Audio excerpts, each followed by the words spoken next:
And మన నారు చల్లుకున్నాక it is first day. And ఇది నారు ఎదిగేదాకా మీరు ఈ వీడియో ఉంటుంది. డే 1. Let's count. డే 2 మొత్తం వాటర్ని తీసుకున్నాం బయటికి. డే 3 వర్షం పడింది నైట్ అండ్ వెయిటింగ్ ఫర్ మొలక. డే 4 మొలకలు వచ్చినాయి.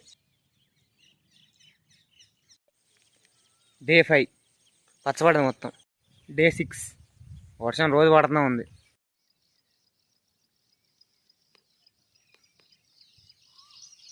డే 7 బొందలలో పడ్డాయి, మొత్తం మురిగిపోతాయి వడ్లు. డే 8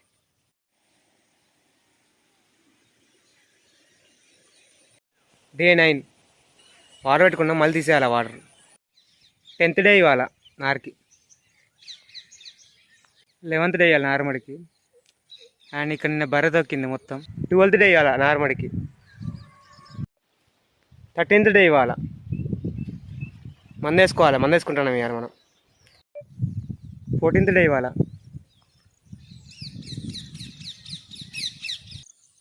15th డే ఇవాళ.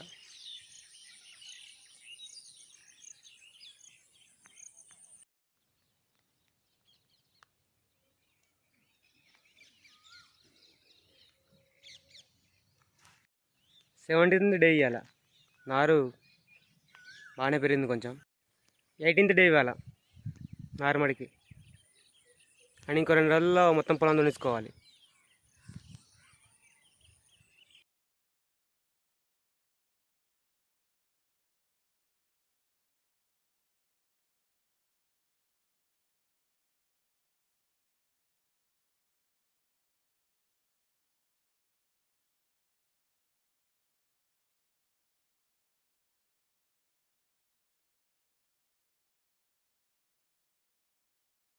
ఇలా డే 20 ఆల్మోస్ట్ ఇలా పొలం దున్నేయాలి.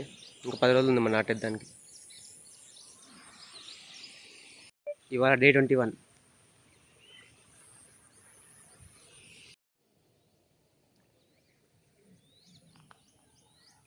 ఇవాళ డే 22. అక్కడ రేపు చెక్కోవాలి. రేపు నుంచి స్టార్ట్ చేయాలి వరాలు చెక్కడం. పొలం దున్నడం అయిపోయింది అండ్ నారు కూడా ఎదిగింది. ఇవాళ 23rd డే అనమాట. సో నారుకి 24th డే అప్పుడు ఈ వరాలు చెక్కడం స్టార్ట్ చేసాం అనమాట. అండ్ వరాలు చెక్కడానికి టైం పట్టింది. అండ్ వరాలు చెక్కే ప్రక్రియ ఎట్లుంటుంది అంటే ఇంతకుముందు వీడియోలో చూసారు కదా. సో ఇది మన నారుమడి. అండ్ నారుమడిలో నారు పీకుతున్నారు అనమాట వాళ్ళు. అండ్ నారు అది పీకేసి ఆ పొలంలో నాటేస్తారు. సో నారు పీకే ప్రక్రియ ఇట్లుంటుంది చూడండి. మామూలుగా ఇట్లా నారు ఫస్ట్ పీకేసి ఆ కనపడేది గడ్డి అనమాట, చేతితో కోసిన గడ్డి. దాన్ని అట్లా నారు కడతారు. కట్టి మామూలుగా పక్కకు ఉంచి దాన్ని తీసుకుపోయి మనం ఏ మళ్ళీ అయితే నాటేసుకుంటామో దాంట్లో వేయాలి. సో చూసుకోవచ్చు దాని రూట్స్ ఎంత క్లియర్ కనపడుతున్నాయి.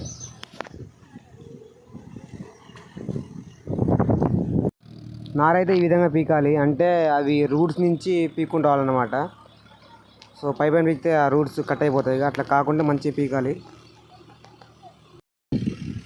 అండ్ తర్వాత 22nd నేను నాటు వేయడం స్టార్ట్ చేసినాం. పక్కన ఉంది కదా అది నాటు. సో నాటు వేయడం స్టార్ట్ చేసినాం. అండ్ 22, 23, 24 అండ్ ఇక 25 స్టిల్ నాటు వేస్తాను. మాకు నాటు తక్కువ పడ్డది. సో నారుమడి చూపెడతా. అది మన నారుమడి మొత్తం నారంతా పీకేసినాం. క్లియర్ చూపెడతా. సో ఇది ఫస్ట్ నుంచి నారు పోసుకున్న కాంచి నారు పీకి నాటు వేసే వరకు ఇట్లుంటుంది ప్రక్రియ. అంటే నారు ఎదగడం, నారుని చాలా జాగ్రత్తగా కాపాడుకోవాలి. ఎందుకంటే నారు ఎంత బాగుంటే పొలం అంతే బాగుంటుంది. నారు వల్లనే కదా ఇప్పుడు సీడ్ స్ట్రాంగ్ ఉంటేనే కదా ప్లాంట్ అయినా ట్రీ అయినా స్ట్రాంగ్ ఉండేది. సో అట్లా అన్నమాట. అంటే దీంట్లో నేను లాస్ట్ ఒక 10 days నా ఇక్కడ పొలం దగ్గరకు వచ్చిన కానీ నారుమడి వీడియో తీయలేదు. అంటే నాకు అంత స్ట్రైక్ అయింది కానీ ఈ పనిలో బిజీ ఉండే. సో నేను how consistent we are in our అని చెప్తా అని చెప్పి నేను వీడియో డైలీ డే 1 నుంచి డే 24 వరకు తీయడం జరిగింది. తర్వాత నేను నా పనిలో బిజీ ఉండే. సో మనం కూడా ఏ పనైనా కన్సిస్టెంట్గా చేస్తే లాస్ట్కి రిజల్ట్ అనేది వస్తుందని చెప్పి అనుకుంటున్నా. So let's hope. అండ్ అది ముచ్చట. అండ్ నెక్స్ట్ వీడియోలో మన నాటు వేసేది ఎలా వేస్తారు, నాటు వేసేటప్పుడు ఎట్లా ఎన్ని ఇబ్బందులు ఉంటాయని చెప్పి ఉంటుంది. సో మన నెక్స్ట్ వీడియోలో కలుద్దాం. అంతవరకు సెలవు. Thank you, take care, bye.